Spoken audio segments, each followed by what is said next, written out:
Sometimes a new business comes to town and it's like no other. Sometimes it can be so unique that people will come from miles just to visit. And sometimes it can be so unique that people never forget it and it becomes part of the history. Well, that's just what we're going to take a look at today as we take a look at historic Law's Barbecue from Ramsey on this episode of It's Your History.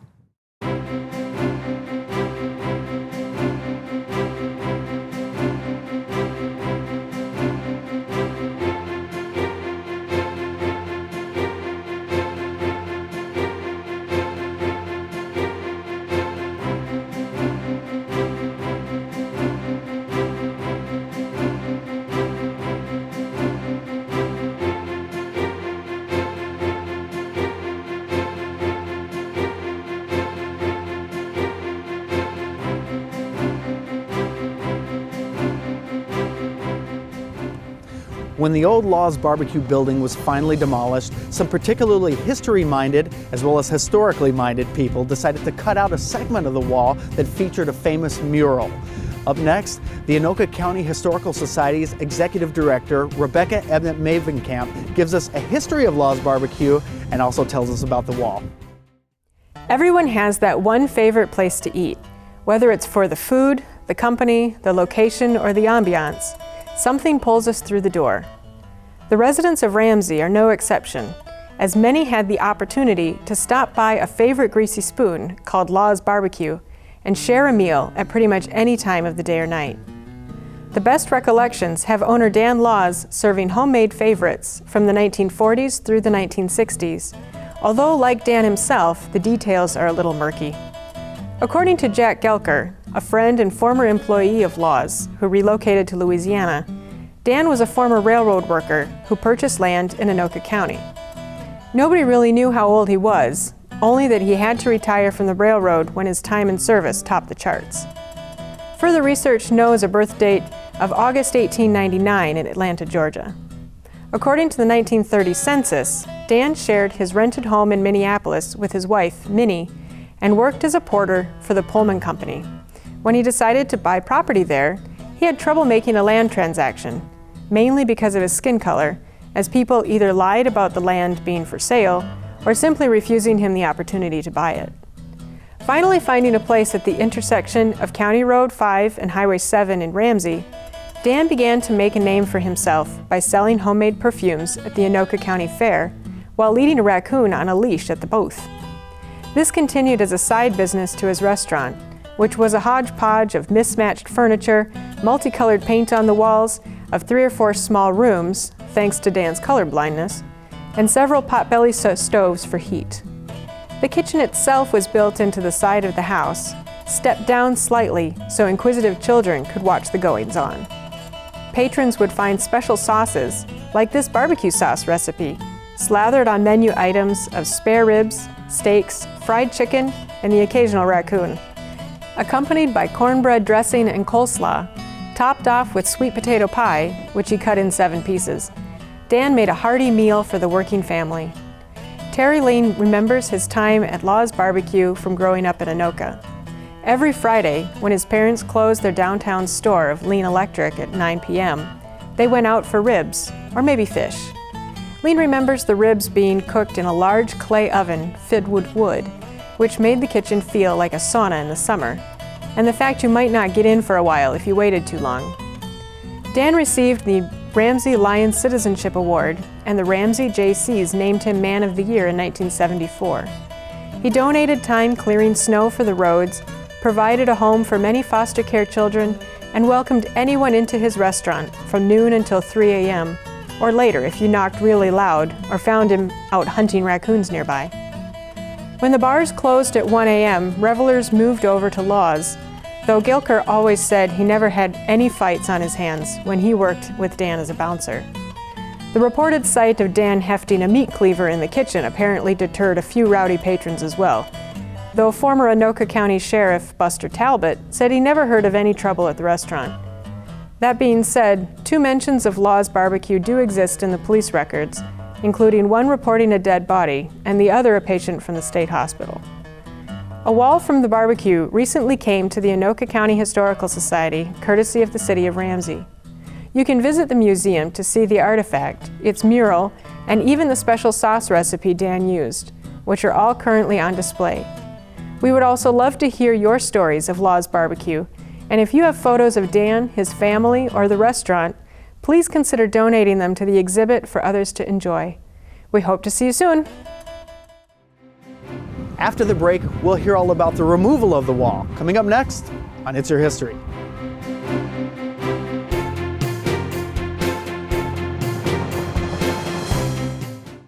If you're looking for local sports coverage, check out In the Game right here on QCTV and QCTV.org.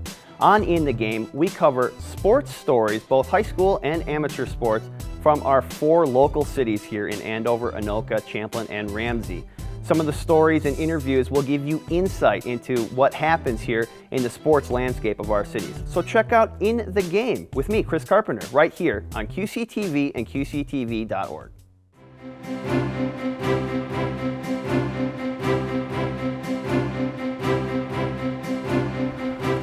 In this next segment, Ramsey Public Works Superintendent tells us all about the removal of the famous wall.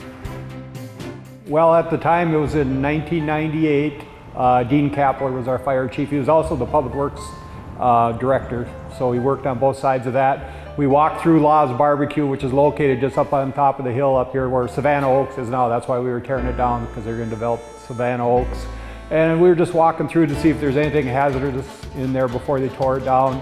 And we noticed this mural on the wall and showed a picture of Dan and some ribs and stuff, and we thought, well, that's kind of cool. We should do something with that. We didn't know what we were going to do with it, but we felt we should cut that out. So Public Works came with a chainsaw, basically, just cut out that section of wall. Then we carried it down to the Public Works building, and it was down in our shop for 5-6 years, probably in the storage building. We got tired of moving it around because it's pretty heavy, and we were afraid we were going to wreck it somehow. So then we loaded it up, and we brought it down to the old historical city hall in Ramsey, down on Highway 47. It's been here for 10-12 years probably.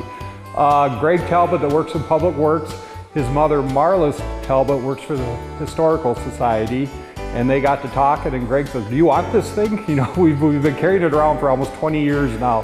And she thought that'd be a great idea, so those two got together. Greg asked me if it was okay, and I said, sure, let's get it out of here. And we loaded it up. I think 3 or 4 of my guys brought it down there. So that's how it ended up down there anyhow. We had it at Public Works. We were afraid we were going to ruin it and it'd be lost forever. So we got it down to them where it should be. That's the original reason why we even kept it. And that's how it got there. I think originally it was an outside wall. We were kind of talking about that today when we were getting ready to do this. And I think it was an outside wall, and then they put an addition onto it. So it turned out to be an interior wall. So it was really heavy. Yeah, we chainsawed it out. I'm sure we took out a saw blade on that, cutting through all the plaster and everything. But then we loaded it in the truck. It was quite heavy, so 3 or 4 guys loaded it in there, and that's how we got it.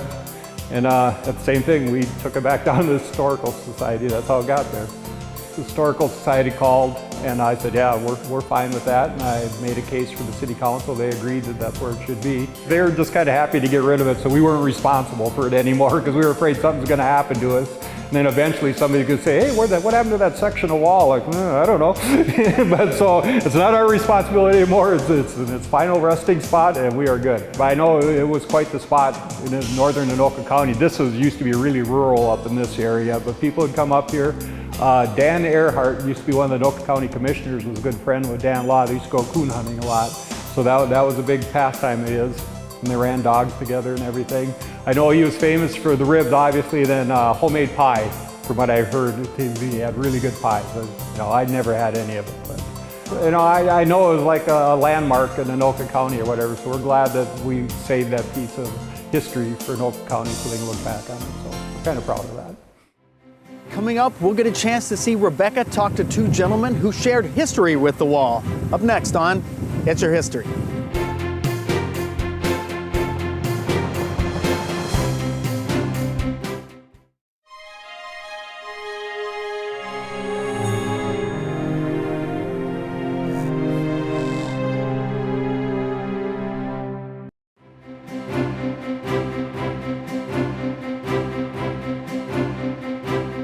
In this segment, Anoka County Historical Society member and longtime Ramsey resident Al Pearson and former Anoka County Commissioner and now then resident Dennis Berg share their memories of Law's Barbecue.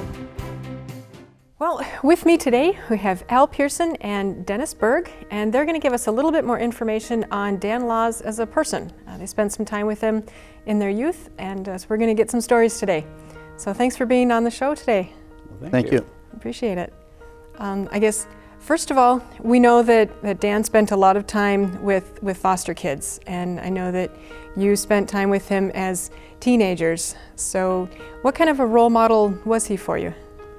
Well, when we went to the one-room school, which was about 1/8 of a mile away from where Dan Law was living, the kids would walk by Mr. Law's place, and he always had some coon in a cage or some foxes, and he was always a very friendly guy. What kind of quirky things did he do? Well, when he first moved out, my folks had lived on that farm for 8 years. And when Mr. Law came, we didn't hear anything about him making a restaurant, but he was gonna, as I remember, was gonna try and raise peanuts.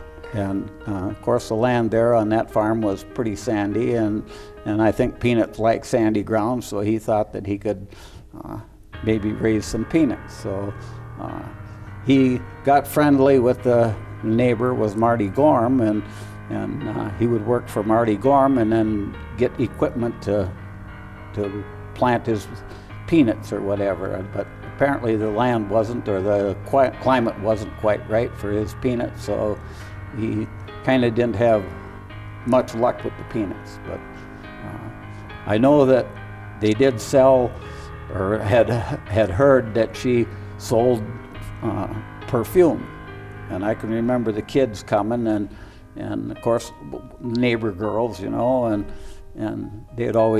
she'd always dab a little dab around on your ear.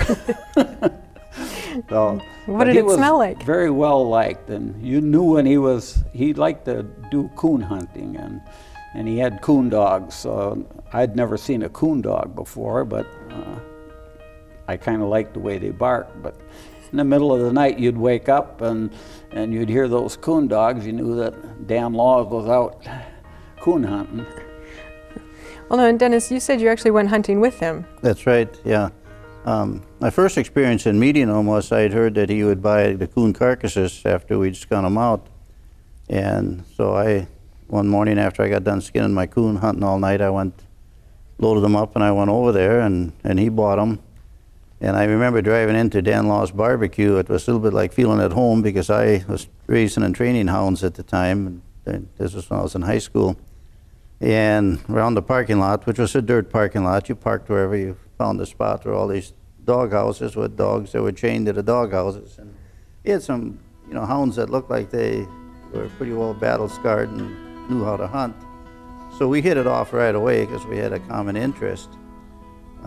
In answer to your first question there, I remember I used to enjoy stopping there, even the following years and eating, because especially late at night when the crowd was thinned out, he would take time to come and sit at the table and visit with you. And as a teenager, having an adult that would actually take time and be interested in you was kind of neat. So you always felt, a little more welcome, almost like you were part of the team when you were there.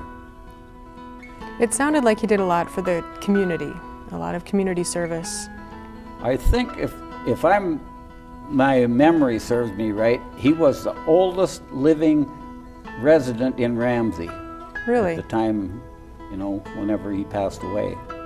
But we kind of moved away, and at that time, it seemed like we were a long ways away. So in the later years, I remember working for the highway department, and we were plowing snow, and it was late, and the guy I was working with, we stopped there. I think it was about 2 o'clock in the morning or 2:30, whatever, and he gave us a meal, and he wouldn't let us pay for it, because he says, you guys got the snow off the road, so he says, I owe you a meal. So that's what I remember about him.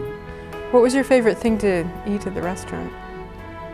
I know that people that would come out from the city were real excited about. That was a busy place. You take Friday or Saturday night, you better get there halfway early or you couldn't get in there. And he was excellent cook. Just anybody that I knew that ever ate there, I mean, it wasn't a big high-class place, but I mean, the food was good, and that's what you did. You know, you went where the food was good. Sure. And you got a lot. Yeah. Yeah. You didn't go away hungry. So he did all the cooking himself? My knowledge, I don't remember As far anybody as I else in the remember, kitchen. Yeah.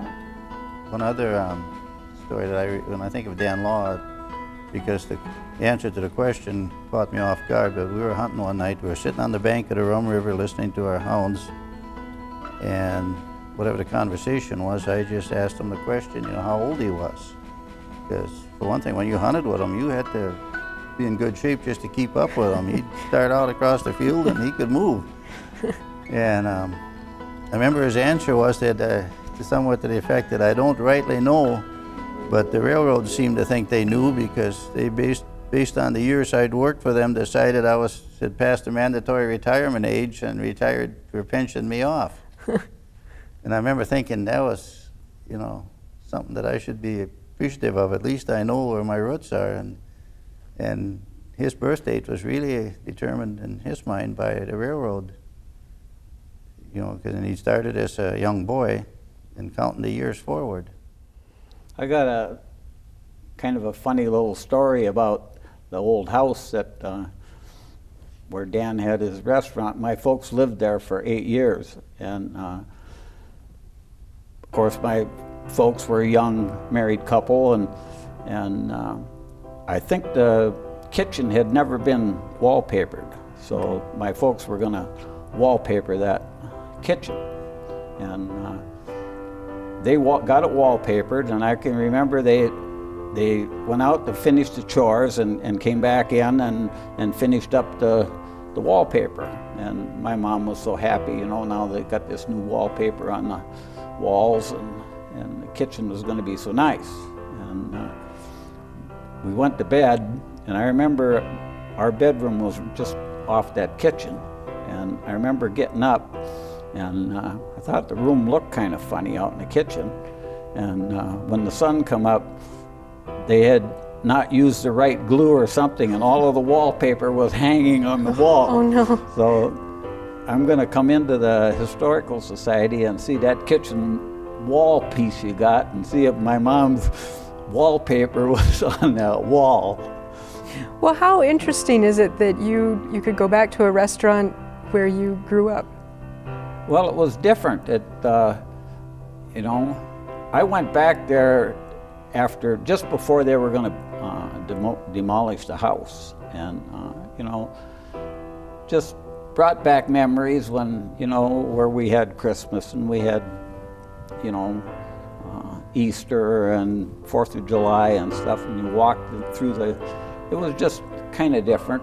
It was sad to see it go. I mean, it was pretty well in shambles, you know, but you just, I don't know, I get kind of attached to the land that I walked on or played on or whatever, and I can't go by there without thinking about, you know, how we slid on a big hill and the hill is gone now, and how we went back fishing in those little lakes. And so it just, it's kind of sad, but it's still kind of fun to go and get the memories back. Sure. Well, thanks again for being on the show. I really appreciate you sharing these stories with us. Well, thank you. Thank you so Thanks much. for inviting us. Absolutely. Those men are actual living history walking among us. Up next, we're going to hear from some of the staff of the Anoka County Historical Society as they tell us all about the aforementioned wall, as well as all about the importance of preservation. Coming up next on It's Your History.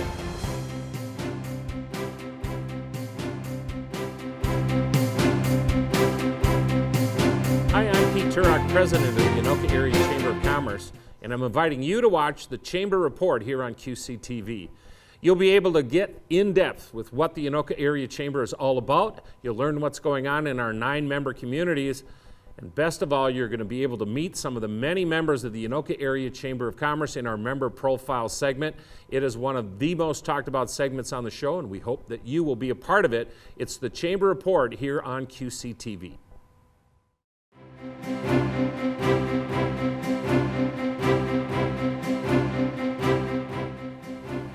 We're here at the Anoka County Historical Society, where we're going to hear from Program Manager Vickie Wendel and Archivist and Administrator Audra Hilse. This is probably the largest artifact in our collection, and it's probably one of the heaviest too. The workers that brought it over said they think it weighs close to 400 pounds. So that means we need to be a little creative in how we conserve something like this. What we need to do is figure out the best way to store it and how to preserve it to make sure that it's going to last as long as possible. Really, historians, and when we collect artifacts, we're trying to outsmart time because, yeah, nothing was meant to last forever. We want it to. One of the initial things that was done immediately upon arrival was to bring in one of our board members who is a trained art conservator. So she came in and looked it over, and she did a little bit of cleaning on it, some very basic cleaning on it with her skills and her training, and said, what we needed to do next.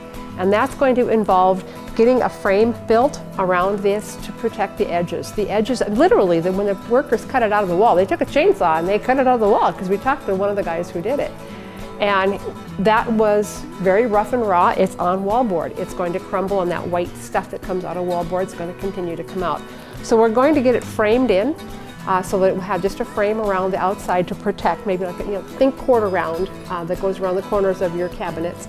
That'll go around to protect that. And then once we get that done, we will take some basic your wallboard compounding, since this is wallboard, and we'll fill in. There's a little hole here where something had gotten knocked against it, but remember the building stood empty for a number of years. Some other places that we'll need to do a little filling in. And then Catherine is going to come back and she will touch up some of the places. There's one spot in particular down in low over here on the bottom, probably about where the chairs rubbed on the wall right underneath it when they were using it, that the paint is frying, it's coming off, it's starting to flake away. So we'll need to touch that up. And she'll do a little bit more extensive cleaning. As conservators here at the museum, beyond that, we won't do a lot other than to make sure that it stays clean, that it stays dusted. We'll take the brushes and we'll clean the cracks around it. We will also add one thing that wasn't original. Since it's 2x4s, we're going to put handles on it so that we can physically get people to have a place to hold it, to pick it up and be able to move it when it's no longer on exhibit. Literally, this is a cross section of the house. They just actually took a chainsaw and cut out the part where the mural was at. So you can see the rough sawed stud in here. It's not a 2x4, it's at least a 2x3. I haven't measured it, but it almost could be a 4x4. A little narrow for that. Then you've got the 2 layers of the siding that was put on it. At one point there was like a tar paper put between the old siding and the newer siding. Another point there was sometime they put a moisture barrier in between the wallboard and the backing. They may have pulled off the inside wall. We don't quite have that history, but we can see that cross section to tell us what's here and how it was literally cut out of the house and how the house was built. So it's really a fascinating piece of architectural history, even if it didn't have a mural on it, to see all these evolutions of the different kinds of siding and how they've changed things around with it. On the front, of course, we can see a little bit of color, simply because that was one of the things we've been told about Dan, was that he was colorblind. So paint was paint to him, I guess, and he just, rooms were different colors, it didn't really matter. Down on the lower side over there, you can see about where the height the chair rail is, that rub, where we're going to have to do some conservation work here. And then there's little pieces like this pots here and there where there's little specks of paint coming loose, like up over there. And that's what our art conservator will be able to repair for us. That's a very highly skilled job, and we're very fortunate to have Catherine Desley on our board and be able to borrow her talent and her skills of being able to do that. And then here I had mentioned we were going to have to somehow put a corner round to try to protect that, because we don't want that to continue to crumble, and that, anybody who's lived in a house with wallboard knows how crumbling that can get. We want to protect that as much as possible.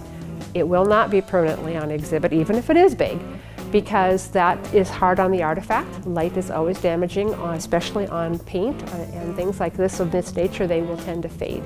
We don't want to risk that. So it will be covered and put away after a time when it's on exhibit. It'll go away and it'll rest. That's what we call it, is resting. And it'll come back out again for other exhibits. And that's how we're going to give it the best opportunity we can to make it last forever. Something that's not easy to plan, but we're trying. So we frequently talk about people and events when we think about history. And we certainly talk about places as well, but I think it's important to emphasize how important places and memory of places is to preserve, in addition to memory of people and memory of events that happen, because the place is integral really to both of those things. And so this artifact is really amazing in that respect, because not only do we have the representation of the place with the mural showing Dan Laws and showing the activity that he did with the cooking at the barbecue and all of that, and sometimes we have pictures like the one over here which show the people at the place eating and all of that, but in addition to the representation, this is actually a piece of the place. This is just a section of wall, and if you look on the back side, there's actually siding on the other side that was on the outside of the building. So to me, this is a really great artifact for that reason, because it's both the representation and the physical piece of this building that no longer exists. Obviously, if we can preserve an actual place that's historic, that's great, but it isn't always possible. And so when it's not possible to preserve the whole building, as in this case, this building had to be taken down many years ago. But the city of Ramsey, when they went through that process of taking down the house, they fortunately did in fact want to preserve the memory of the building, and so they just cut out this piece of wall with the mural on it. And so the city of Ramsey stored this for many years, eventually reached a point where it just wasn't feasible for them to do that anymore, and they didn't really quite have the wherewithal to tell the full story of Dan Law's barbecue. And so we communicated with them and they communicated with us. And fortunately, thanks to one of their city workers and several people in the City of Ramsey administration, that ended up with a bunch of City of Ramsey workers brought this over in a truck, and they hauled it right in through the door here and set it here. And so then we've been able to build the exhibit around it. So that's been a really great connection and a really great way that we can help preserve the memory of this place that has touched so many people's lives here in the county. And I think that's maybe then the other part of why preserving things like this is important, is because we do have some photographs, and there are many, many people then who have a lot of memories in their heads about Dan Laws and his barbecue and eating there, but they may not always consciously remember that those memories are there.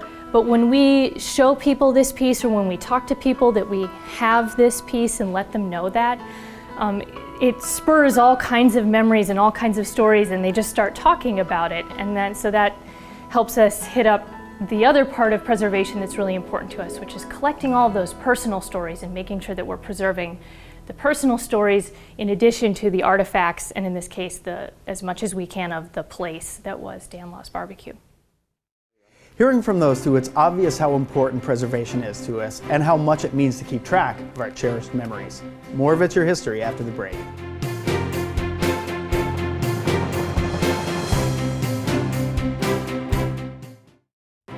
If you're a history buff with an interest in local history, then check out It's Your History on QCTV Channel 15 and on the web at qctv.org.